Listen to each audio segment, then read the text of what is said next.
Hey everybody, it's Nathan Crane, founder of the Panacea Community and executive producer of Unify Fest. And I'm really excited you're continuing to join us for the second annual Self-Reliance Summit. You know, this event is really about building skills for a more sustainable world and really about helping each of us to realize how to live more self-reliant and in harmony with this incredible planet and really all of our relatives here.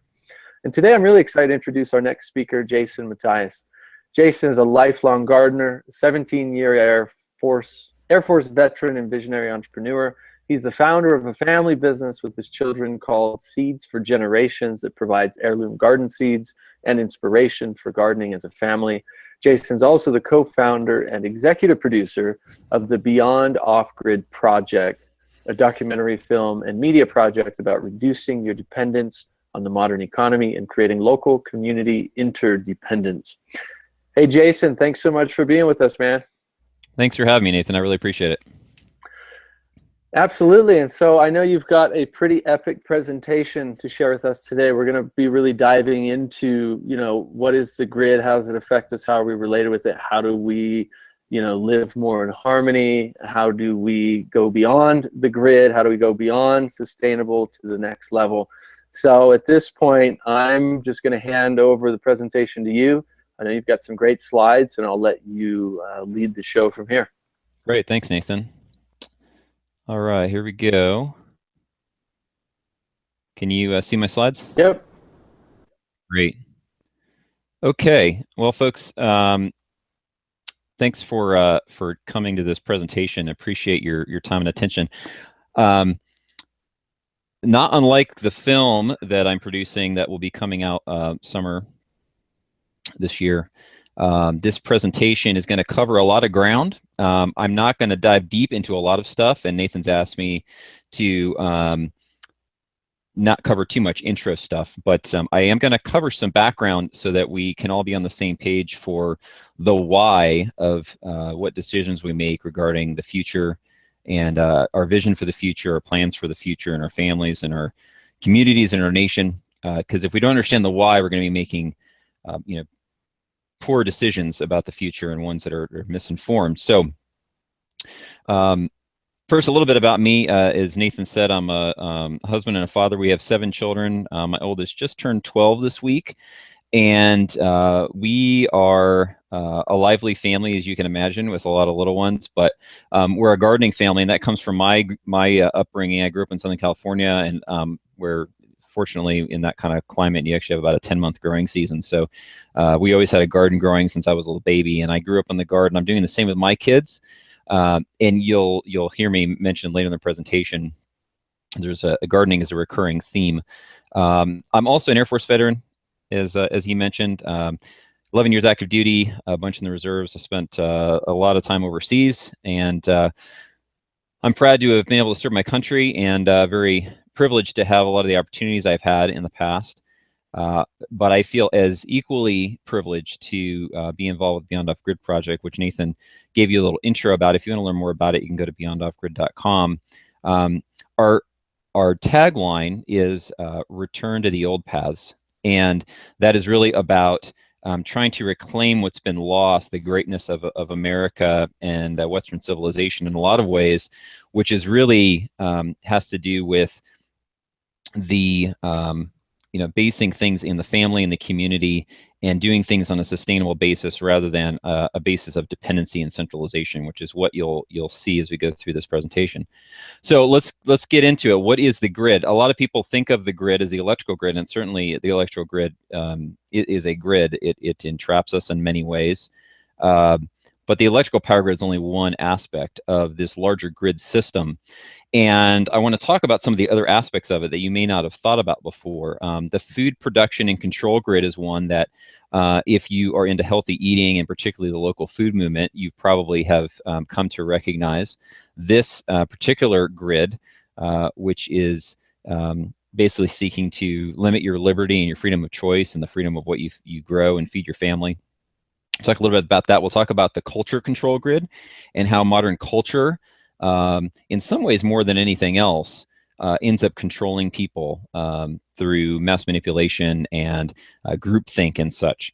We'll also talk about a financial control grid and an economic control grid. I'll distinguish between those two, but those are very important, particularly because they are going to be one of the biggest determinations in what kind of choices you have available to you and your family. And then obviously the government has a certain control grid and they want to do things, but that's kind of a minor thing in my perspective, but I do want to touch on that as well. So talking about food production and control, we have to understand that America and the West in general, in fact, Europe to a lesser extent than America, but particularly America has gone through this radical agricultural transformation, whereas we used to be a nation of self-sufficient agrarians, largely producing most of what we needed in our households and trading and bartering for those other things that we needed that we didn't produce ourselves, largely on a local basis, sometimes a regional basis. Now we have a over-specialized class of industrial farmers who many of them don't even grow their own garden. So they buy their food at the grocery store and a Walmart just like everybody else does. Just they drive big tractors on hundreds of thousands of acres and produce large monoculture crops for the agribusiness complex. The loss of family farms has occurred in that time through that transition, primarily because particularly after World War II, when agriculture was industrialized, there was this massive bigger is better type of approach to farming, and that required debt. And so the debt often would get ahead of the ability of the farmers to repay. And because particularly, farmers can't control weather, having a bad weather year often meant the inability to pay off debts and therefore defaulting on the debts and the loss of assets, including land and the farm itself. And so believe it or not, family farms in America decreased from 7 million in 1900 to less than 2 million at the end of the century. So we had this massive reduction in the number of family farms. Most of those people moved to the city to get jobs, or in other ways were amalgamated into the corporate modern economy. But we have to understand that the transformation in America largely has followed the transformation of from being a self-reliant, industrious, largely agrarian people to moving away from the means of production on the farm and in the country and moving towards the cities where we're dependent on the corporate economy. That's very important to understand as the basis for where we find ourselves today. Jason, really quick, I have a question. In your research, have you found at all during that time, during that transition phase, that there was propaganda happening, advertising, commercials, etc., that were pushing people away from family farming, from creating their own things and buying the new manufactured things that were better and bright, like Wonder Bread, right? There was all the advertising and commercials about Wonder Bread, even though it was this really terrible manufactured stuff that was filled with junk. It was like, trying to get people away from making their own bread to buying this new Wonder Bread. And I remember seeing some commercials that was like very much like propaganda. Have you seen a lot of that at that time too, that could have been majorly influential in pulling people away from family farms? Yes, that is. We actually cover that for at least a few minutes in some depth in the film. But briefly, you saw what you were describing happen tremendously in the 1950s, right? Because what happened in the 50s? The men came back from World War II. The women had been ushered into the workforce during that time. The baby boom happened, and because of the industrial manufacturing capacity, there was this ability to produce all these new appliances and gadgets and all these things that were supposedly work-saving devices, right? Well, the problem is that as those work-saving devices are implemented, in particular, and this is really an extension of what had been happening for 50 years or more, really since the beginning of the Industrial Revolution. But as you reduce the need for labor through these time-saving devices, what do you reduce the need for? Children.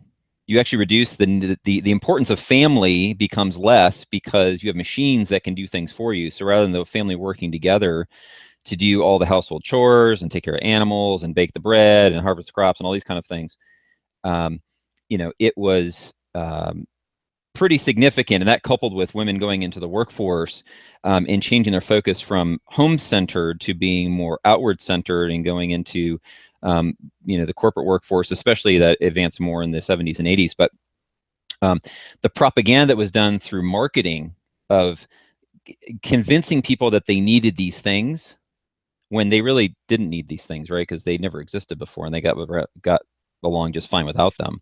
That marketing and propaganda, I think, is a good word. Got people thinking that, oh, they need these things, and that whole term "keeping up with the Joneses," right? That really came along with the massively growing economy in the 50s, and all more disposable income, and all these devices and appliances and things that people never had before, but all of a sudden all their friends were getting them, and they wanted to kind of keep up with all the cool things that other people have, and not look like they were poor or you still have to grind your own wheat, or you still bake your own bread versus, like you were saying, buying manufactured bread in the store. It happened even earlier than that, though, really, even through print advertising in the early part of the 1900s and even late 1800s. That same kind of convincing people that they needed these manufactured goods to replace labor. And the problem with it is some of those things are actually time-saving devices, but in a lot of cases, what it ended up doing was it's kind of a trick, right? So the good example, and Franklin Sanders, who we interviewed for our film, talks about this. 1917 was the most critical year in the transformation of agriculture because it was the starting point when the Fordson tractor was introduced. And what did the tractor do? It took, it basically replaced draft animals as the motive power on the farm. So whereas before, farmers would have animals, and you still see this in Amish communities, they'll have draft animals, and they raise a certain amount of their acreage for feed, either in pasture and hay, or sometimes in grain, to feed and therefore fuel that motive power of animals. But once a tractor comes along, they can no longer grow their own fuel, right? They have to buy it. They have to buy gasoline and lubricants and all this stuff from the petroleum industry. So they become dependent upon that petroleum industry. And rather than having a self-replicating workforce of draft animals, which again have babies, the tractor just depreciates in value and breaks down and needs to be repaired all the time. So it wasn't that they were just, yeah, you could get a lot more done with the tractor, but the problem is that you then made yourself dependent upon the tractor suppliers and the petroleum industry and all these other things. So that's just one example of how, even with something that you're analyzing from a business perspective of this tool is going to increase my productivity and my ability to produce product, it still in some ways is a trap because you're making yourself dependent upon the supplier of whatever you need to make that tool set work. Does that answer your question? Yeah, exactly. I mean, it was really the beginning of our, loss of self-reliance and interdependence within families and small communities. So, yeah, no, thank you. I mean, it was great clarity on that. Getting back to kind of where we're at today in the, how does the agriculture relate to where most people are at? Because most people have no connection to agriculture anymore. Largely, it is through the means of processed food, right? So processed food spending has doubled in the last 30 years. And this is an overhead view of a supermarket. And you notice that there is all these crazy bright colors, right, of all the packaging. And this goes back to the marketing and propaganda you were talking about earlier. Very few people, except those who have made a determination to eat healthy, have the wherewithal to avoid the processed food that is the result of this industrialized food system. And why do we have all these processed food products? And why is this food, quote unquote food, so cheap? Like, food is really cheap in America. It's like, of all the countries in the world, we have like the lowest amount of our budgets that go towards food. One of the reasons for that is government intervention in the economy, particularly through ag subsidies. So when the government subsidized corn and soy, particularly because those are the two main food inputs to all these processed food products, they can then provide cheap inputs. The output of those crops are cheap inputs for food producers. So the food producers lobby the government for these subsidies, which supposedly go to farmers. So really what they are is it's kind of a end-around subsidy for the food industry and also for John Deere and all the tractor manufacturers and stuff, because they're the ones that are benefiting from an industrial monocrop type of agriculture. The way that it ends up coming back to the people, other than the fact that our taxes are going to subsidize these things, is we get quote unquote cheap food, but it's not really food, right? It's processed, denatured, devoid of largely of any nutrients, food product that is making us sick. And that, largely you look at food spending, processed food spending doubling over 30 years. That's about the same period of time where we've had this massive growth in all these health epidemics, diabetes, heart disease, food allergies in particular are becoming a big one in the past decade. Those are all related to this transformation of agriculture to bigger is better, government intervention in that market, largely on behalf of corporations, and the people have suffered for it. The one other note I'll make is that one other benefit or a beneficiary of this ag subsidies in the end kind of way is the healthcare industry and the pharmaceutical industry, because when people get sick with chronic disease because of the food they're eating, they go to the doctor, and what's the doctor give them? The doctor gives them a bunch of drugs to treat their symptoms. So I don't have a healthcare grid in this presentation, but there is a healthcare grid, and I think a lot of people, especially with the Affordable Care Act, so to speak, and the implications of that being implemented, and people seeing, hey, this is just a racket, right? It's just a way for insurance company to force people to buy their product and have less service. That is a grid in and of itself, but it's tied to this food production and control grid, because they control us through the food and they make us weak through the food, which then makes it more difficult for us to be self-reliant, to work towards changing the system, because people are just apathetic because they're chronically ill. And that's something I think a lot of people need to understand in the big picture. If you're frustrated about these things, the first thing you have to do is change your lifestyle, and then encourage others that to also change their lifestyle, so that by reducing the demand for those products, we therefore change the market. And a good example of that is the non-GMO verified label, right? That's not a government mandated labeling or anything else. The market came up with that because the consumers wanted to know if there was GMO in their food or not. And so the market answered with a private voluntary system that is on thousands and thousands of products now that you see in the grocery store and health food stores.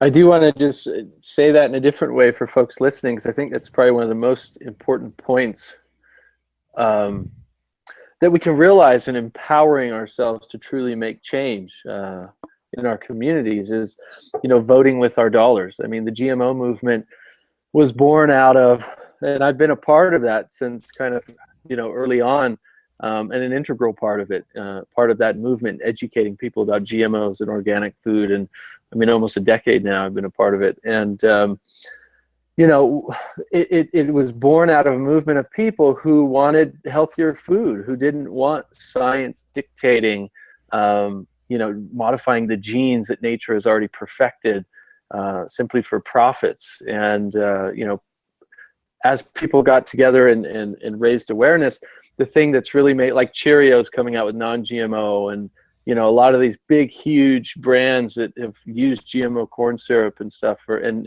Chipotle and many other big fast food restaurants, and they're saying, look, okay, the market doesn't want GMOs, so we'll come out with a new product that has no GMOs. That's simply because people like you and I go to the grocery store, we go to our farmers market, we go to the co-op, and we buy organic. We buy non-GMO. We specifically look for those things that are non-GMO verified and or organic. And the next level of that, obviously, is we're growing our own food. So whatever we're not growing, we are buying. We're making sure, for sure, it's not GMO. Our dollar is voting and telling the industry what we want. It's saying, look, we don't want GMOs. And they listen. If they have one bad quarter, people get fired in these corporations. And they look at changing, everything. If they have 2 bad quarters, it's like they're revamping everything. I mean, for them, it's all about profits in a lot of cases. So, vote with your dollar. It really makes such a huge impact. Yeah, and that's just a corollary of, if you want to see change in the world, institute the change in yourself first.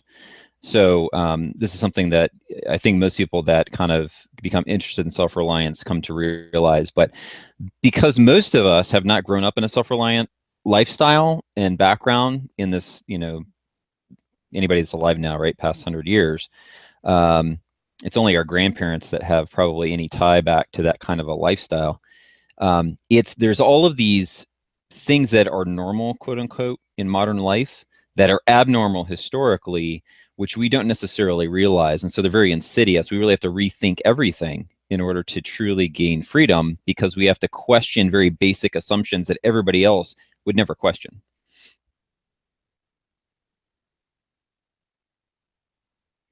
All right, let's move on here real quick.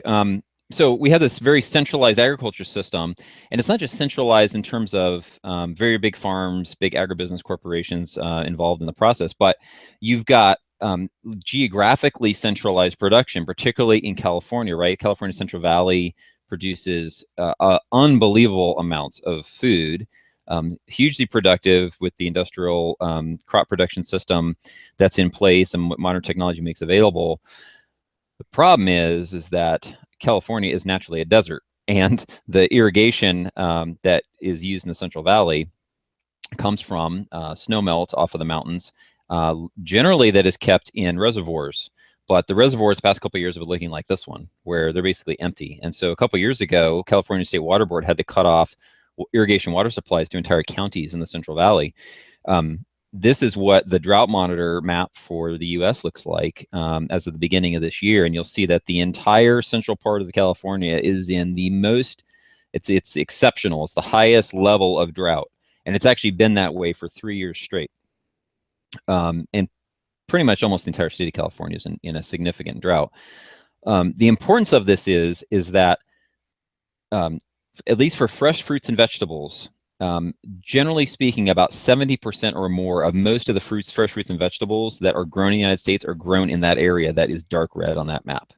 Okay, so we've put all of our proverbial eggs in one basket, so to speak, with California growing most of the produce. And the problem is that it does that very well in terms of efficiency, but then when you have a drought, what do? Right? Farmers are having to pump groundwater out, and they're pumping out so fast out of the aquifer into the Central Valley that in some places the ground's actually sinking by a foot a year. And so that's not sustainable, obviously. So we run a significant risk of, in the very near future, unless California's rainfall situation turns around and they come out of drought, that you could look at even more significant reductions in crop production there than we have already seen. And if you've been watching food prices, particularly fresh fruits and vegetables, you've noticed in the past year or two that they've gone up quite significantly, as much as 20, 30, 40% in many cases. So the reason I mention all this is because we have to understand it's not just a problem of corporatizing and big agribusiness, but it's also this kind of foolishness of geographically centralizing all our production in one place, where we don't have the resilience that we should have in our food systems, which up until the modern era of industrial food was all food was local, right? It was all produced locally and shipped. If it was shipped anywhere, it wasn't shipped more than probably a day's journey. So beyond the production system, you've got the distribution system, which is a modern, petroleum-based, just-in-time supply chain. There's not really supplies at the end point. They used to be in the grocery store. You'd have a stock room in the back. Those don't exist anymore. It's just a transit point in the back from where the truck delivers the stuff and it gets put on the shelves. So most grocery stores only have a 3-day supply on hand. And what this does is, and that's at normal consumption rate. So what it does is it makes the system very vulnerable to shocks in either supply or demand. So if supply gets cut off because of transportation issues, or there's a huge demand surge because of something like a hurricane or a winter storm, you get empty shelves like this. Now, the problem with this is that this is not the extent of the problem, right? It's not just that there's only a 3-day supply on the shelves in the stores. It's that there's probably only a 3-day supply on average in most Americans' homes. They don't have a pantry like they used to. They have just what they need, and they go to the grocery store a couple times a week and get what they need just in time. So for any kind of major emergency or any kind of disruptions, whatever they might be, there's very little resilience in the system. And the problem with this is that, of course, if people are hungry, they will do things that they wouldn't otherwise do. And so you have the prospect for breakdown in societal fabric, it's a social unrest, rioting, all these kind of things. And in America, you know, if cities riot when their sports teams win, what do we have to look forward to when there's no food in the stores and people are hungry, literally hungry?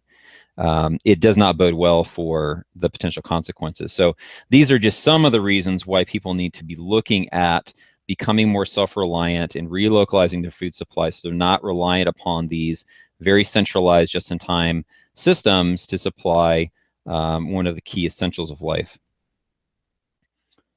I'll pause there for a moment, Nathan, to see if you have any comments or questions before we move on to the next section.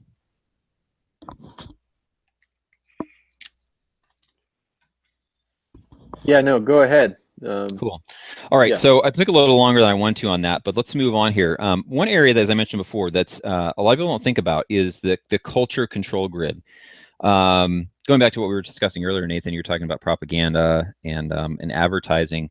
You know, the most massively influential technology for shaping of opinions and behaviors in the history of mankind is the television. And we've moved beyond the television in a lot of ways. And in some ways, we're better off with the advent of the internet. But you have to think about one of the reasons why we got to the basic foundation that we have today that came about from not just the Industrial Revolution, but also from the post-war boom in the 50s of manufacturing and consumer goods and consumerism, is that people were able to have their minds formed and their thinking patterns shaped by television, which was the medium of the day. That's how they got all their information. I mean, radio was still there too, but you know, the visual element of television was huge.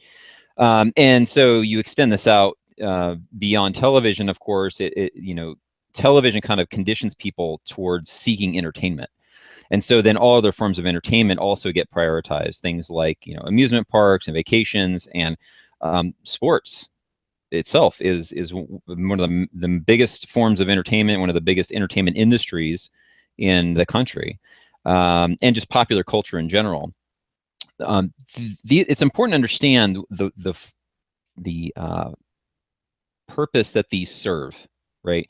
Yes, they entertain people, and they're meeting a demand in the marketplace. However, you have to understand that the demand is not based upon a need; it is based upon a want or a desire, largely which has been shaped by propaganda and popular culture. Most popular culture activities, entertainment, and particularly sports, the main purpose that they serve in the day in which we live is really to distract people from caring about things that actually impact them and their lives in the future for their families. And so I think in particular sports is one that men need to be very aware of and need to make conscious decisions to avoid. Not that all sports are bad, but to understand that it has its place, and it's very easy to get caught up in sports culture as something that's consuming, but which doesn't really have a positive impact on your life. In most cases, it's wasting time and money and energy that could be productively put to use on other things that are actually going to make a lasting impact in the lives of our families and our communities and the future. So these are things that we need to be aware of. We need to be making changes in our lives to address. And the last thing I'll make on this point is that the recent advent of digital technology, digital entertainment, and particularly mobile devices.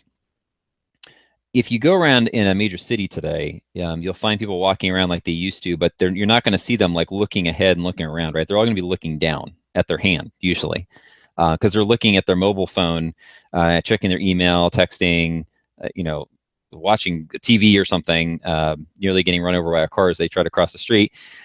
It's important to understand that this is a fundamental change in the way, just in the physical way that we interact with each other, and particularly with the youth today who are being raised with these devices available. it changes their entire perception of reality, right? Because they less and less are having to actually interact with people, eye contact, listening, reading, nonverbal gestures, and actually having a real conversation with someone. To their primary mode of conversation is through a device. That it really starts to break down true relationships and particularly local community strength, because people are not getting out in their communities and interacting with each other in reality as much. They're tending to do it a lot more online and through these devices. So I see technology as a tool. There's not a whole lot of technology that only has one purpose, which is evil. Most technology can be used for good or evil, and therefore it's up to the user of that tool to make wise decisions about how it's used and how it's employed to get the greatest benefit out of it for themselves and for those around them, and to be responsible with it. So it's an important point that I think that needs to be made, is that we need to be thinking about these things consciously and not just kind of going with the flow, because it's very easy to get sucked into digital devices, digital entertainment, Facebook, all these kind of things, and really waste a lot of time and energy and not paying attention to things that are important in life, like relationships with our families and our friends and our people in our community.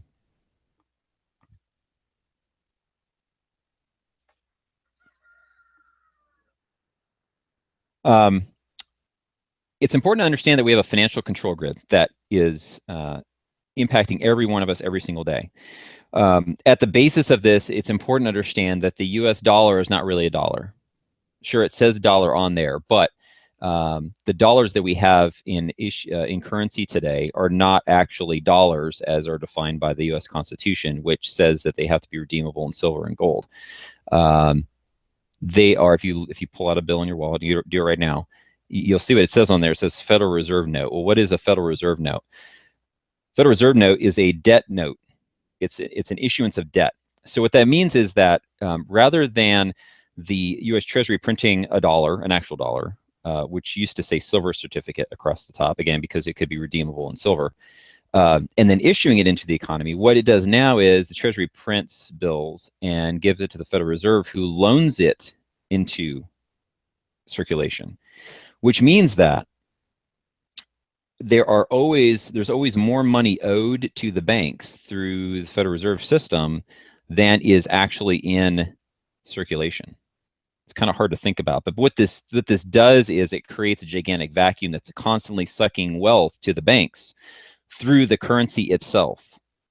Okay, and this is even before you're talking about the Federal Reserve increasing the money supply by printing lots of extra money or adding digits onto what they say they have in the money supply and devaluing the currency, right? This is just the fact that if you have $1 billion in circulation, that $1 billion is not just $1 billion that's in the money supply, but there's $1 billion plus interest that's owed on it because it's owed back to the banks in the Federal Reserve System. Now, on top of that, you have the debasement of the dollar. And since 1913, when the Federal Reserve was created by act of Congress, we've had a staggering debasement of the currency. You see this in other civilizations that met their ruin, like the Roman Empire actually debased its currency significantly, leading up to the fall of the Western Roman Empire in particular. For over 100 years now, the Federal Reserve has been devaluing the U.S. dollar, and these figures are actually a little old, because since 1913, I think we're now at like 98% devaluation from what a dollar was worth in 1913. And just since the year 2000, it's almost 30% value has been lost, which means that if you put $1,000 in the bank in the year 2000, that you would only have, what, 700 and something dollars left. The rest of it, essentially the value was evaporated because the money supply increased and the value of the dollar was decreased. So this is important to note that the money itself, anything you put into savings, is going to be eroded. And usually the rate of inflation is higher than what the government reports it as. And because now, in particular, we have very low interest rates, putting your money in the bank is going to, largely speaking, in real terms, be decreasing the amount of money you have. So this is a challenge because we have to think about wealth and money differently in order to try to fight against this inflationary effect of the dollar being eroded in its purchasing power. The other thing that is very important to understand that happened significantly in the past 20 years or so is what many financial experts refer to as the financialization of the economy. What that means is more and more of the economic activity is happening in the financial sector, like on Wall Street and through the banking system, than is in the actual physical economy. This is kind of a big chart, but I use it because what it does is it shows the spread between the real economy, which is the blue line, the measure of gross domestic product, and the stock market index. And you'll notice that in the middle there where there's that circle, that's the 1929 stock market crash. The stock market it basically got out of whack with the real economy. So it grew a lot more than the economy, and then it returned back to a more sustainable level. Well, you'll notice on the right side of the chart, since the 80s really, but particularly the 90s and 2000s, we have gone to this extreme spread between what the financial sector is doing and what the real economy is doing, and it stayed there. Even after the 2008 crash, because the Federal Reserve basically pumped a bunch of liquidity into the system, they kept it going, but that's not sustainable. And what we're seeing now this year is the early stages of an unwinding of that entire system. And so we're very likely this year to be seeing something similar to the 2008 crash, except it's not certain whether the powers that be are going to be able to stop the repercussions of their scheme like they were in 2008. So it's important to be watching what's going on in the markets and trying to reduce your exposure to the markets and to those things as much as possible. And what that means is getting your wealth into real assets, things that will maintain their value regardless of what the stock market does, regardless of what inflation does. And that may be precious metals, that might be productive farmland, it might be a lot of different things, but it's certainly not going to be paper assets in Wall Street. Jason, just briefly, you mentioned that beginning of this year, we're beginning to notice some of those indicators. What are some of the indicators that you've been noticing that is showing, some potential crash potential for this year? Right. Well, I wish I had some charts to show this, but I haven't kind of gathered all that. This is kind of another. It's kind of like an update brief kind of to this presentation. But the big things that you see is, for one, and this is I need to find. I haven't been able to find an updated chart like this. This one only goes to about 2011. But if you were to get an updated chart on this, what you will notice is the blue line, which is real gross domestic product, which means it's adjusted for inflation. That line is not only leveled off, but now it is actually negative. It's actually going down. So at the same time the stock market is at all-time highs, you have the real economy struggling to grow at all and is actually contracting if you use real economic numbers, not the ones that the government tweaks and government statistics. And I'll get into that a little bit later with talking about unemployment. But you have to realize is that we've been on this unsustainable path for a long time, and particularly with very low interest rates, right? It's what caused the housing bubble and the crash in the housing market, was basically 20 years of low interest rates. We actually have the lowest interest rates. We've been at 0% interest for a number of years, which is unprecedented. The only reason that the dollar is able to not erode in value and have essentially a dollar crisis is that all the other nations of the earth are doing the exact same thing that we are. So it's like a competition. It's a race for the bottom. Who can devalue their currency the fastest? So the euro is doing worse than the dollar is, which is one of the only reasons that the dollar has had any strength in the midst of this craziness that is basically inflating its value away to nothing eventually, right? It's because everybody else, the dollar, the yen, all the other currencies largely are also following the same basic prescription, which is devaluing the currency, monetizing debt for their governments to be spending beyond what they're able to take in. And the big picture is that what this does is anytime that you have government spending money, especially money that it doesn't have, it tweaks and throws out of whack the normal market forces, which help to provide an efficient allocation of capital to where it is going to be used the best. And that's required for the economy to grow. When the government gets involved and starts spending a bunch of money, and then in this case, basically all that we've had the past 8 years is the Federal Reserve pushing a bunch of money to the banks, which then just goes right into the stock market. And largely speaking, it doesn't go into the real economy. That's the reason that so many people are still suffering in the real world, but the bankers are doing great, and the corporate presidents and corporate executives are all doing great. And there's this spread between the ultra wealthy and the upper middle class down to everybody else, is because those the really high income earners are the closest to where all of this money that's being created out of thin air by the Federal Reserve is being pushed out into the system. It's very interesting, actually. I don't have the quote memorized, but there's a quote by Thomas Jefferson that basically talks about how because the discussion of central bank has been going on since the colonial era. It was one of the big things that most of the founding fathers were adamantly against, was a central bank. Thomas Jefferson talks about basically that the banks are going to basically pull all the wealth to themselves, and the wealth is going to be centralized, and that it only basically reaches the bankers, and then the ones that are closest to the bankers, like the corporate interests. And it's prophetic, because it's exactly what we're seeing today, is that this financialization of the economy is pulling all the wealth to the very wealthy banking and corporate interests, and pulling it away from the rest of the population. To answer your question a little more directly, one other thing that you'll notice is the stock market may be at all-time highs, but that is a kind of an artificial index, right? I mean, what is it measured against? It's measured against the dollar, which is being eroded in value. So how can you actually tell what the value of stocks is? Well, the answer is you can't really, because there's no objective standard.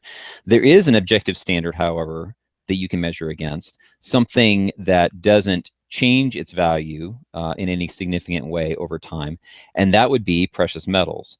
So if you look at the measure of the stock market versus gold, or the stock market versus silver, what you'll see is that the stock market versus gold versus silver is now heading downward. And so what that means is that even though nominally in the actual number, it's 18,000 or whatever on the stock market, nominally it's at near all-time highs.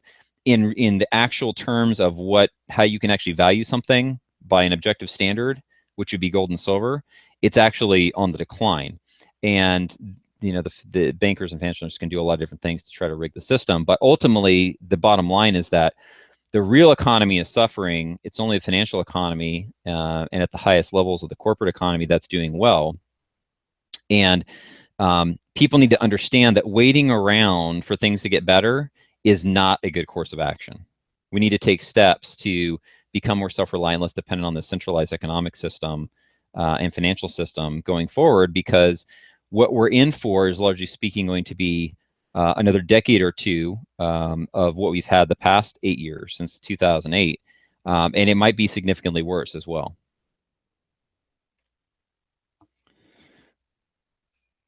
I'm going to get through this last section here pretty quick, because I want to get on to what can we do about this stuff. The economic control grid is an extension of the financial control grid, a little bit different though, because this has more interaction with what we actually do. The consumerist culture we talked about earlier leads to perpetual indebtedness, because it's normal in our culture to buy things with debt, not just houses and not just cars, but everything, right? Consumer debt. And that is a problem, because everybody can't just spend on debt forever. It's unsustainable. Eventually you have to pay the bills. And we're getting to the point where the people are having to spend money on debt, not just for discretionary items, but even for non-discretionary items, because the economy is so bad.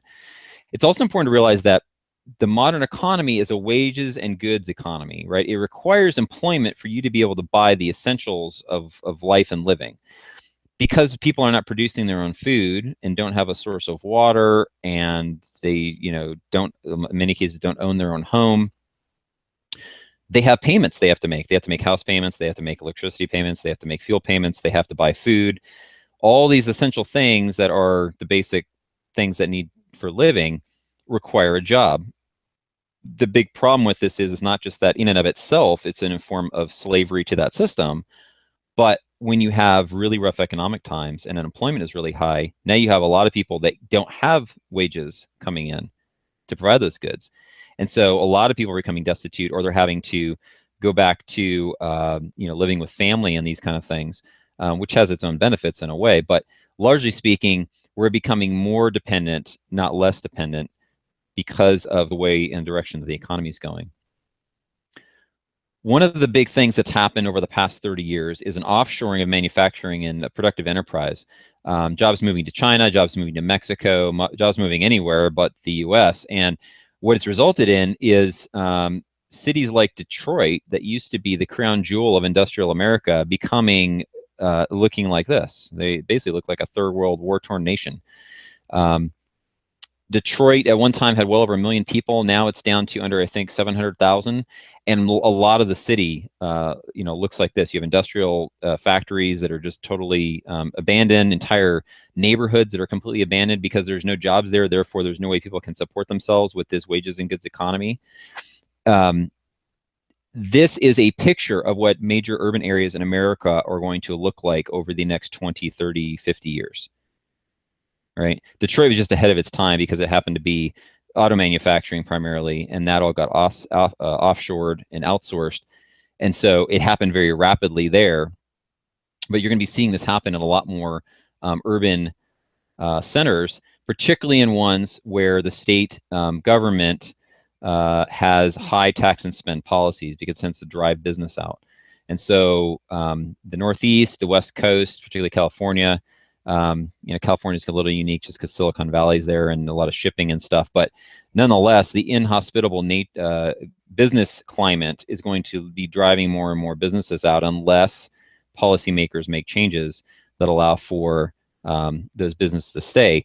But ultimately, what we need to be happening is, instead of having these massive centralized corporations that provide for all the needs of the employment in the community, we need to return to small business and local interdependence. And what we'll see is that the less that we depend on that corporate economy, the more we're going to be able to have more influence on the direction going forward. The impact of a lot of this, kind of deindustrialization and financialization of the economy is that you have household income that's shrinking, and anybody who is not got a six-figure paying job or above probably realizes this. But since 2000, although nominally there's been a 28% increase in median household income, if you adjust it for inflation, it's actually a negative 7%. So a 7% decline in income. This is not because the actual wages declined. People may have actually gotten raises during this time. It is because inflation has eaten away at that purchasing power again, and has made the actual power of that income in purchasing things in the economy even less. And so this is the basic problem that we have with inflation. And this is even aside from losing your job, right? If you have a job, be thankful. It is leading you in a negative direction. So we have to understand that the way things are going are negative. Waiting around for things to get better is not gonna help us. We need to make hard decisions about what we do to change the direction for ourselves. Last little chart here I want to show you is unemployment. So the government says, unemployment is at it's like 5-point-something% or something, right? So the red line here is the government reported number. It's called U3. Before Clinton was in office, they used to report the U6 number. So when Clinton came into office, they changed the number they report, and they basically counted out a bunch of other factors to make the unemployment rate go down. Voila, unemployment went down. Okay. So even if you use the old number, the U6 number, unemployment is still near 10% right now. But that number even discounts a bunch of other factors that you really should be taken into consideration. And so the blue line here is one developed by John Williams, who's an economist who deals with these economic statistics. And he basically counts a lot of those other factors back in. And according to his statistical model, unemployment punched through the 20% mark in 2009, has never looked back. In fact, it's been at 22 to 23% steady since 2010. So for over 5 years, we've had low 20% unemployment in America. You have to realize that this is significant because when we look at history, The only other time we've had over 20% unemployment was during the Great Depression, and that was in 1931. It went up to about 25% and stayed there for about a year, and then it came back down.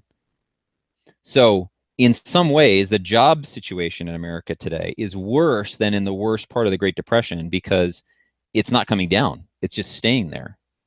And the government numbers being reported that people are, the unemployment rate's coming down. What that is people using up all their unemployment benefits. They're not counted anymore. People stop looking for jobs because there are no jobs available, and so they're not counted anymore.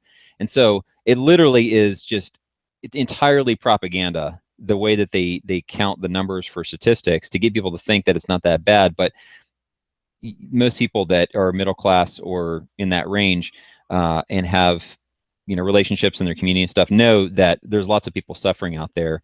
They just don't see these actual numbers to know that things are bad.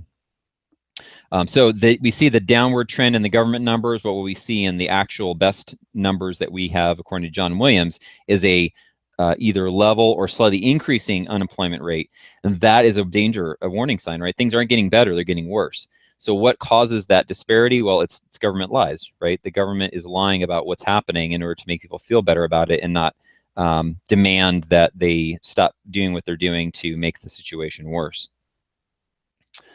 A better measure would be employment. If you look on the flip side, instead of unemployment, if you look at the population of the ratio of people that are employed versus the population, what we've seen is since the year 2000, a steady decrease. And we're actually at the lowest level since the 1980 recession in terms of the population, employment to population ratio. And so by objective standards, things are getting worse. And one of the reasons that it's getting worse, particularly for young people, is that a lot of older workers who had planned to retire can't retire. They don't have enough assets to live off of, so they had to keep working. So as they stay in the workforce, you have younger people who can't get into the workforce because there's no jobs available. And so this gives a basic, this chart basically just shows the gray level is the older workers is actually increased in terms of the numbers. And this is since the beginning of 2009. The numbers for young people is getting worse and worse, and they can't get a job. There's some estimates that unemployment among recent college graduates in their 20s is over 50%. Now, in other nations, that would lead to like marches on the streets, right, and rioting and that kind of thing. But in America, it doesn't. Why? Because these young people are playing video games in their parents' basements, and they're consumed with sports and stuff, and they are surviving just fine because everything's being provided for them. They don't need to be self-reliant because they're dependent and they're happy with it. So you have to understand the implications of a dependent lifestyle and a dependent culture go far beyond the negative aspects of that situation. It's actually that it can't correct itself because the normal correction factors like youth marching in the streets to demand better jobs doesn't happen because they don't care about it.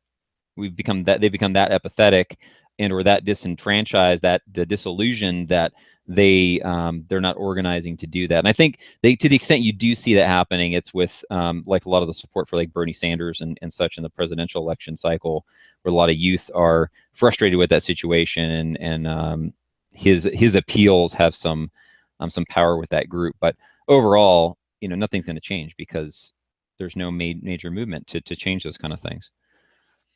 Wrapping this up, it's important to understand that about almost half of Americans receive some form of government payments. This is either welfare, income from the government because they're a state, federal, or local government employee, or even people in the military.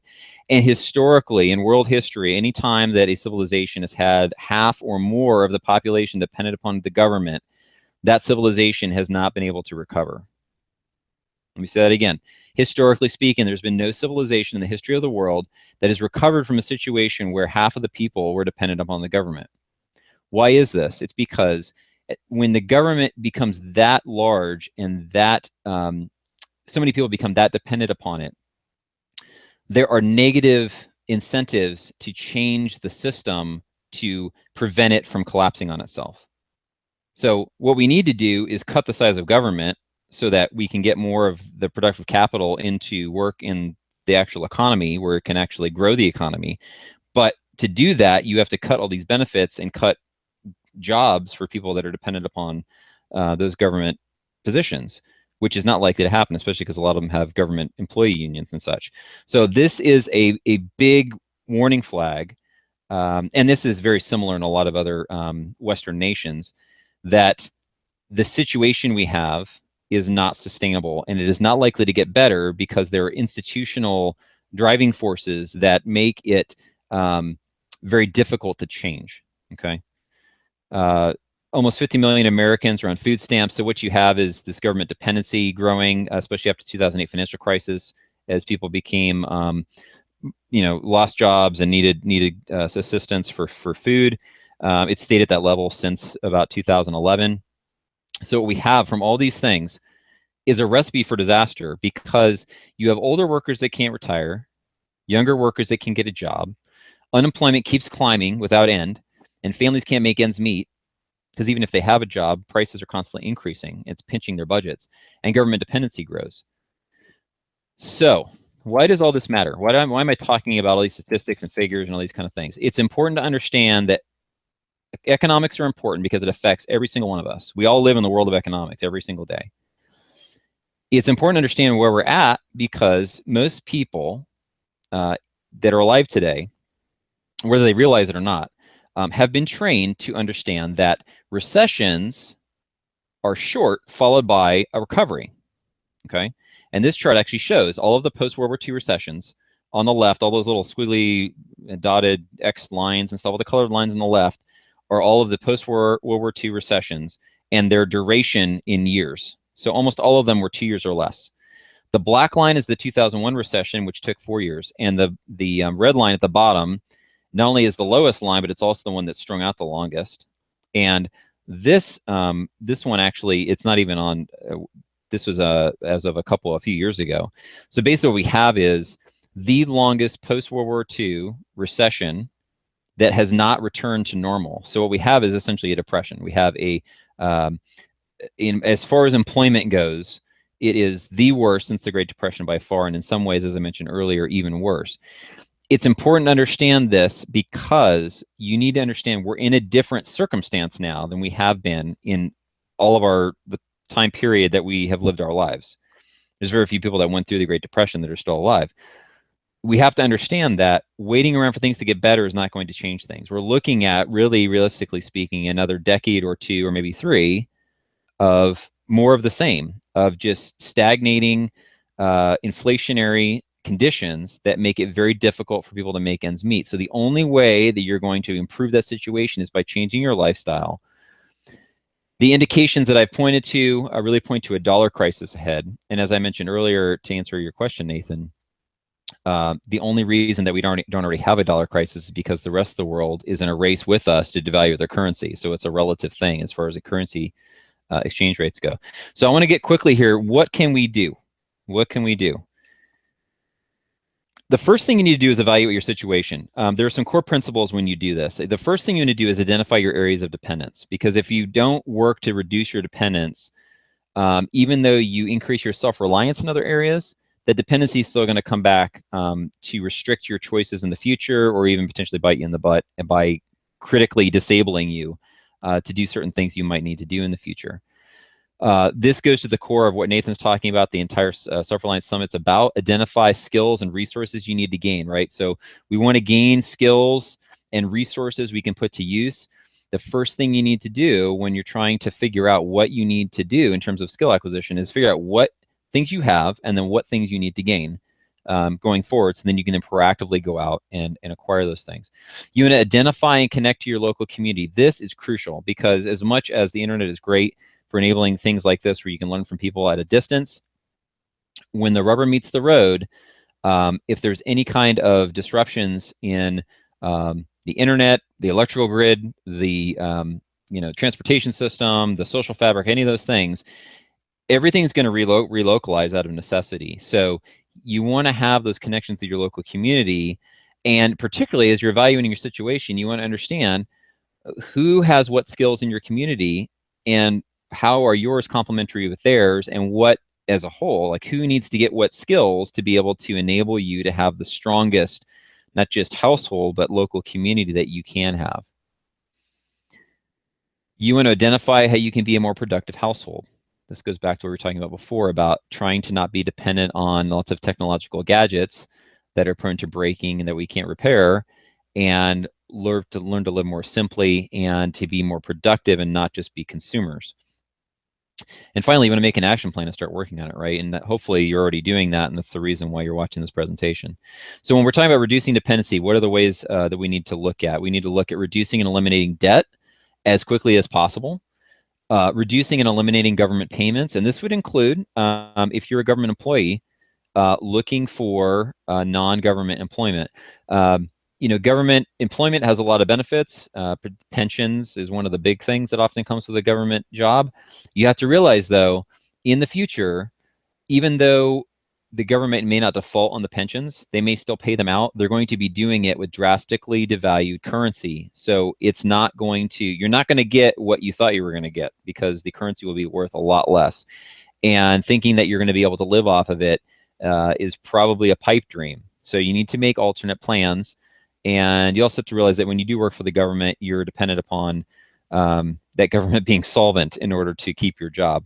I would say in particular, if you work for a state or local government, you need to be careful because I think we're going to see a lot of state and local governments in really, really dire financial straits in the next year or two. One of the reasons why is because the bond market and a lot of their bonds, basically their bond rating is going to nothing, and they're basically going to run out of their ability to raise funding. And you have to realize too, a lot of the tax revenue that they're getting is coming from an economy that's in decline, right? So they're going to be getting less and less in taxes. How are they going to be able to afford to pay? So you're going to see, I think, a lot of downsizing in local and state governments out of necessity. So before you get downsized, downsize yourself. Be looking for alternative employment if you can.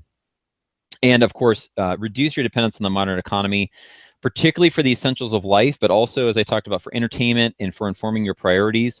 The modern popular culture is going to tell you that you need to keep up with the Joneses and you need to know all the celebrities' doings and you need to know all the sports scores and all other stuff.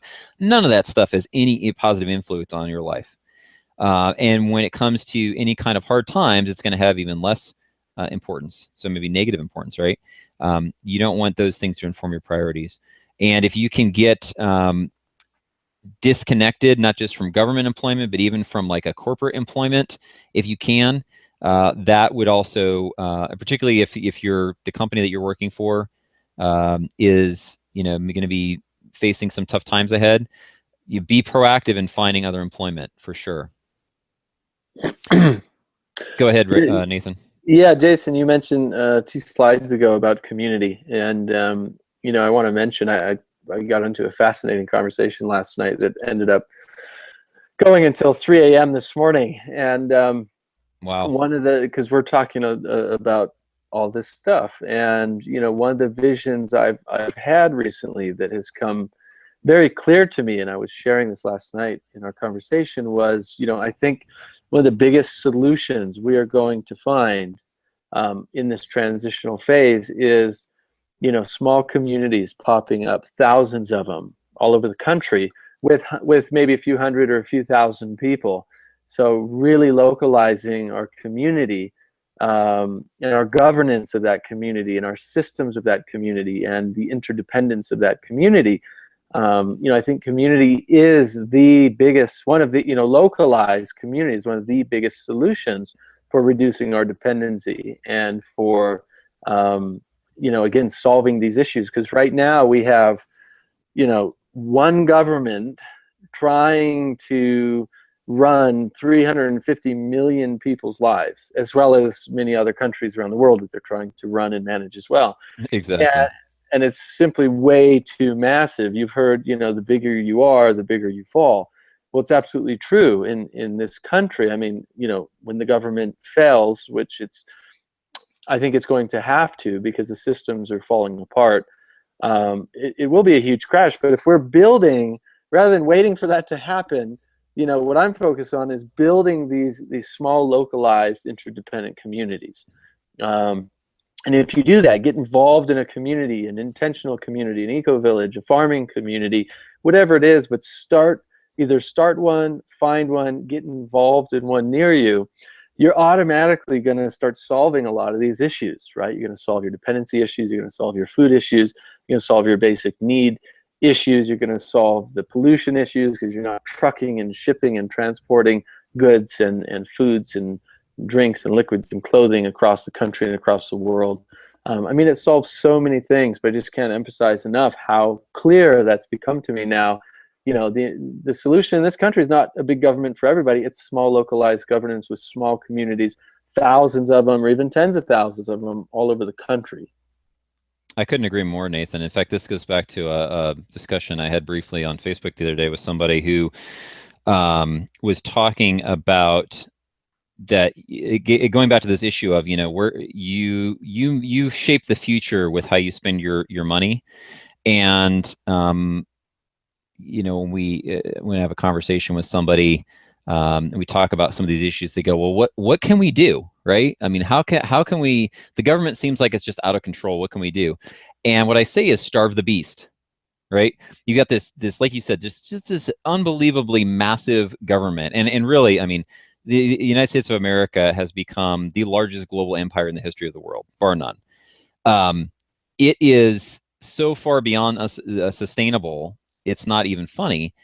The best thing we can do is opt out and starve the beast as much as we can. And I mean, honestly, I'm not saying that you should not pay your taxes, but frankly, I think what we need in America would be helpful in a lot of ways is a widespread, massive tax revolt, because the government keeps doing what's doing because everybody stays in line and keeps feeding it and funding it, right? Right, right.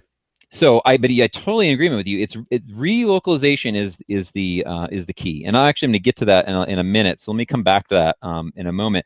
But one thing that relates to this too is, you know, how do we even engage in this conversation with people of relocalizing in community, because people are so far from it now.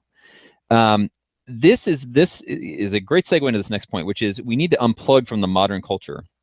And what I mean by the modern culture is the modern consumerist entertainment culture that drives us or asks of us to give it our full attention. And this could be everything from TV to sports to movies to music to Facebook to whatever. And I kind of see Facebook as a tool that you can use for good or ill, again, like I said earlier. But the point is that there's all these things demanding our attention. And unless we make a conscious decision to say no and unplug from those things, we're not going to be able to refocus on local community, because we're not going to have the time or attention to engage with our neighbors, or even potentially to move to another place where we have that kind of a setup like you're talking about with these smaller intentional communities. So what we need to do is return to the old paths of faith, family, and community, right? We need to return to those essentials that, you know, if the world fell apart tomorrow, what are going to be the most important things? Faith, family, and community. Because that's, no man's an island.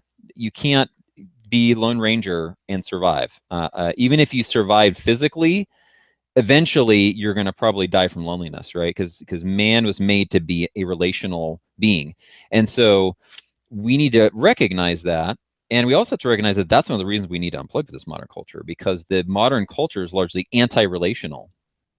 As relational as Facebook seems, it's lacking so much in the lack of interpersonal, you know, in person, face to face type of interactions. So some of the other things you can do: stop watching TV. You don't need it. If you're watching TV, don't need it. I honestly have not watched TV in at least a dozen years, and I haven't missed it at all. So I'm not saying that I haven't watched TV like once or twice, you know, here or there. What I'm saying is, like, I don't watch TV at home at all. I just don't. We have a TV that we use for watching films and stuff, but we don't watch TV. And I have no loss. Anything that I would need to get from TV back in the day, like news, I can get on the internet now. So I don't even need to plug into that mass marketing, mass mind control channel that I was talking about earlier. Don't waste your time on sports. Like I said earlier, it doesn't affect your life in a positive way. It's largely distraction and a wasting of your time and effort. So this is particularly one for men. Use the time and energy that you have for productive things. in leading your family and your community and building a better future, not on watching other men play games. Use media and internet wisely as a learning and research tool. And I say this specifically because it's a great tool for learning and research, but it can also be another tool of modern culture and that you can get sucked into and waste time, just like you're wasting time on TV or sports or something. I mean, you can sit for hours and scroll through Facebook or watch other stuff.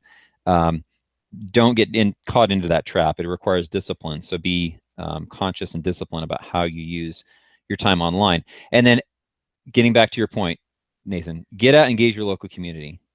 Establish relationships, do activities together.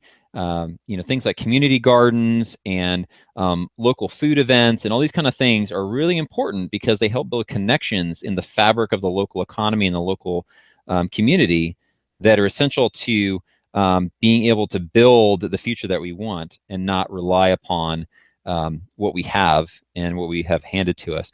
One thing I want to mention relating to this point, it wasn't in the film. I wish we had it on film in the interview we did with Franklin Sanders, but he did a webinar with me a couple years ago, and the topic was how to rebuild our local economies.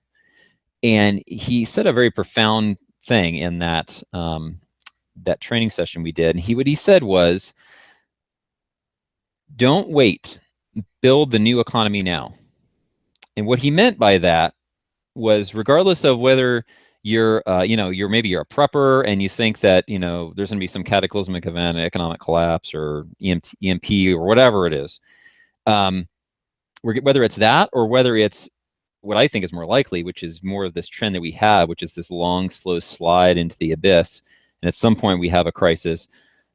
In either case, no matter what the case is, the best case scenario that we can contribute to is building a new economy now that will be in operation when there is some crisis, or if it's this long, slow slide of declining economic activity and unemployment and all these other things, at some point, people are going to be so disenfranchised with the modern system, they're going to look around, they're going to go, hey, look at Nathan, look at Jason, look at all these other people that are vibrant and thriving. They're doing something different. What is it, right? And so viable economic models are going to present themselves in contrast to non-viable, unsustainable economic models, which is what we have in the modern economy. And so we need to be intentionally building the new economy now. And that starts in our local communities. We have to do it local community by local community, so that regardless of what scenario unfolds in the future, we are building the foundation for something to replace it that will provide hope for the future, rather than just having to deal with a crisis that's foisted upon us. Wrapping up here, it's important to get your priorities straight. And I always tell people, what are the most important things? Fulfill your duty to God, family, and community. And I use the term duty on purpose because if you look at all of the great Americans that have gone before us, probably without a one, all of them had a sense of duty to the calling that they had to do whatever it was that they did that had a big impact for their families, their communities, their nations. It is duty rather than a sense of entitlement or a sense of what's in it for me that is what fuels greatness. And so if we can start to think in terms of duty rather than what do I feel like doing or what do I want to do, we're more likely to make wise decisions that are going to have a positive impact for the future than if we're thinking in the terms of our day, which is what's in it for me. It's important to live within your means, obviously. So this means getting out of debt, but also it means thinking sustainably in terms of, not just debt, but having a margin. So you may not be in debt, you might be able to pay all your bills, but having contingency plans, having savings that you're building up, having your assets and things that have lasting value rather than the devalued currency. These are all important things that fall under this rubric of living within our means. It's also very important to learn as well as teach important skills to your family. So those who are under your care, you want to not just look at the skills for you, but also for your immediate team, your family unit, those who are your closest with, and work together to develop your capability, your skill set to be able to do various things that are important to provide for you that, either in the near term or in the future are going to become critical for not just surviving but thriving in the face of crisis that is undoubtedly coming in some form or another. It's important to be a good steward of your wealth and your skills, and this is having a mindset that it's not all about you, and it's not all your stuff, right? It's been given to you, and you need to be a good steward of that, and handle it lightly. If you personalize everything and think of everything in terms of mine, if you do have a loss, it's going to be much harder to get through. If you see it as, I'm being a steward of this wealth and what God's given me, and holding it lightly, it's going to be much easier to get through any potential crisis or loss than it would be if you're personifying and making it part of your being. And then also determine how to be a productive household. And this can be as simple as growing a garden. And another thing I'd highly recommend on top of growing a garden is starting a family business, even if it's something small. This relates to getting out of the employment trap, right? Because the modern economy, again, is that wages and goods economy. You have to have wages coming in to pay for the essentials of life. So one of the critical things you need to do is not just being a productive household in terms of growing more of your own food and reducing your need and the amount that you consume, but to the extent that you can get out of that employment trap where you're dependent upon the government or a corporate entity for your job, you're going to have more freedom of movement going forward. Because the modern economy in its the form that it's in is largely crumbling in a lot of ways, it's important to take action, like I said, to build a new economy now. Growing a garden is one way to do that, starting a local business. If you can, and you have the ability to do it, farming is a good one to do because everybody's got to eat. And as the centralized economy starts kind of unraveling, the local food economy is going to be growing to fill that gap. And it's important that we're contributing to that either as a producer or as a local consumer. If you can't get a completely new job or start your own business, look at getting a side job that you can gain skills and experience in. So this would be maybe a part-time job, or heck, even if it's not something that is for income, if you can get something you can use to gain skills and experience, that is phenomenal, because it'll give you more options in the future, potentially to change the employment situation, maybe start a business or something like that. If you have skills that allow you to do freelance work, like online work and that kind of stuff, that would be great. A lot of businesses need services that freelancers can provide, whether it's graphic design, web design, copywriting, sales work. A lot of that stuff you can do kind of on the side, keep your current job, gain another source of income, and be able to fulfill a need of a local business.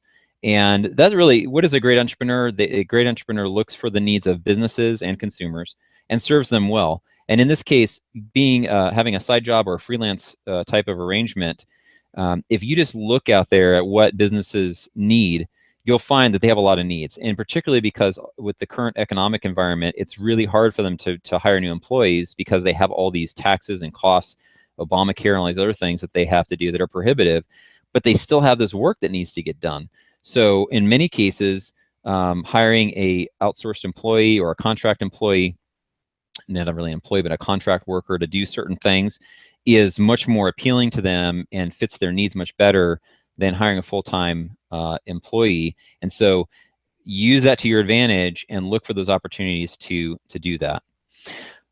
All right, wrapping up here, connecting to community like we were talking about earlier. How do you do this, right? If you haven't started this process, what do you do? It's important to find like-minded citizens who love liberty. Now, what do I mean by that? If you want to reduce your dependence on the modern system, you have to value liberty, and the only way that you're going to find other people to go travel that journey with you are those who love liberty. Okay, if people love their dependence, there's no point in trying to change their mind to come with you on a journey of liberty away from dependence. Okay, so find others who love liberty. It's important to try to find organizations and groups of people that share and educate And some examples of these are like garden clubs, right? They share information, they share seeds, they do seed exchanges and these kind of things, and you can build great relationships with like-minded people who like to grow their own food, like to grow plants, and experience the beauty of nature together. That's a great type of organization to be a part of. Constitution groups or like-minded political groups. I put constitution groups in here because generally speaking, the people who love liberty and emphasize liberty are the ones who look back to the founding of liberty in America with a constitution. So those tend to be ones where you can find like-minded people. Service organizations can also be a good place because if people have an other focus, it's not about what's in it for me, but they're there to serve. They're going to have the right perspective on life, and you're going to find people that you can work with. And community-supported agriculture is a great one. And there's a specific thing here that I want to recommend that you look for. If you can source some of your food that you need for your family from a local farmer, that's great. If you can do it through a community-supported agriculture or CSA program, that's even better. It's probably the best construct for supporting the farmer and giving them predictability and how to plan their production and predictability in terms of income. On top of that, there's a special opportunity that a lot of CSA farms will have where you can do what's called a work share, often referred to as a work share, which is basically you go to the farm, you contribute your labor to help on the farm, and in return, you get a portion or a share of the production. And so instead of having to pay for your food, you can basically work for your food. Now, the beauty of this is not just the fact that there's no dollar transactions, right? It's basically a barter exchange. Beyond that, if you want to learn how to grow food better, what better place to learn than from a farmer who's growing food, right? So you can get not only exchange labor for food, which is a necessity, but you can also gain essential skills that you're going to need to be able to produce more of your own food. And this is kind of like the win-win-win, right? The farmer's winning, and you're winning on two counts because you're getting food out of the deal and skills. And so that's a really, really good thing to look for if you can find it. And finally, local business organizations. Small businesses tend to be more aware of the realities of economics and business than most because they got to pay the bills, the tax bills, the employee bills, all that other kind of stuff. Most businesses, unless they're crony capitalists who like to get government to rig the rules in their favor and give them government payments and subsidies, largely speaking, small businesses tend to be more liberty-oriented and tend to be hardworking type of people. And so you'll find in small business owners a lot of that kind of like-mindedness for this type of effort. So wrapping up, this is my last one here. It's important to learn from history and be prepared, right? We have to understand how we got here to understand what we need to do to go forward and what we should be prepared for. We need to plan how to extricate ourselves from the grid. We can't just sit around waiting for the grid to replace itself with something better and more sustainable. We can't wait for it to suddenly start looking out for our interests. It's not going to, right? It's working in its own interests. The powers that be have set it up to work on behalf of them, not on behalf of the masses of people. So key ways you can do this: grow more of your own food and source locally what you can't grow yourself. Reduce your need. Live more simply. Produce what you need. And this could even be down to, producing not just more of your own food, but producing other things that you need. It could even be in terms of energy, getting a wood-burning stove and getting the fuel from your property. That's a way of producing what you need. And finally, giving priority to family and community is essential because without that, we're not going to be able to build the strong, local, decentralized alternatives that are going to be the hope for the future when the centralized system that we are currently seeing the initial parts of the unraveling, when it really starts to unravel, we're going to need to have a strong family and strong community to be able to do that. So that's the end of my presentation for now. Nathan, do you have any comments or questions you wanted to ask? I think you covered a lot, Jason, and I'm glad, this has been our longest presentation, but we went over the time that we had allotted I for this. apologize. But no, not at all. I mean, I was really happy to allow us to go into this much depth because you covered so much important and relevant information, and I love how you really showed a lot of the action steps people can take. The three things that come to mind are local, homemade, and organic, in that order. So or handmade, I should say, instead of homemade, kind of the same thing in my mind. And to kind of recap on that, what that means is, first, whatever you can, look at all three. If you're buying something, if you're getting something, if you're, whatever it is, try to find something, all three: local, handmade, organic. If you can't, start with local. If you can't find what you need local, at least get it handmade. If you can't find what you need handmade, at the very least, get it organic, right? Especially when we're talking about food, but even clothing. I mean, because the clothing, the blankets, the things you're putting, again, it's all about where our dollar is. So ideally, it's those three things: local, handmade, and organic. And to encompass that, as much of it yourself, your family, or your neighbors you can do, let's do it. I mean, I know that we're in a really interesting time as a society, but we have some big opportunities. We have some big opportunities to make some good changes for the future of our families and for the future of our communities. As old systems are collapsing, it's always an opportunity to build new systems that are coming from that space of care. And I do want to mention that. I do appreciate how you mention, God and faith. We call it spirituality, spirit, source, oneness, divinity, whatever you want to call it. But having that in our intention, in our hearts, in the work that we do, that selflessness, that service to others, that service to humanity, that is going to drive our actions and our intentions and the results to a much better outcome than this other, what's in it for me?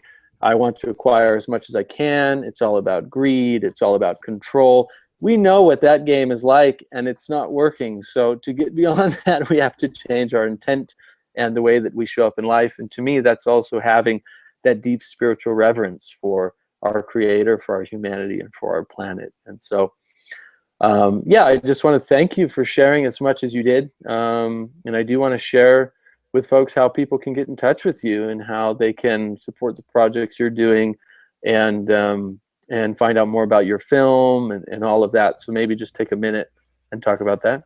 Yeah, well, you mentioned about the film, and I think I mentioned real briefly earlier that we're releasing it this summer. We are finishing up the post-production phase, and are going to be releasing it to our supporters here very shortly, and then shortly thereafter, this summer, it'll be out online, and we'll be doing film screenings around the country as we're able to. If you are interested in being a supporter, we do have a supporter. You can still contribute. We still need additional funding to help finish the film and really do the release and the launch. It's pretty expensive. Most Hollywood films spend way more on marketing than they do on the actual production. So we can use all that we can get. But our supporter awards, we've tried to make very actionable. So we have books and resources, as well as a member site with uncut footage of all of our videos and the interviews and site visits we've done. And we've also have a whole bunch of webinar recordings that we've done over the past couple of years. Kind of actionable self-reliance topics and preparedness topics, things that you can help you get more prepared for what's ahead and be more self-reliant, reduce your dependence on these systems.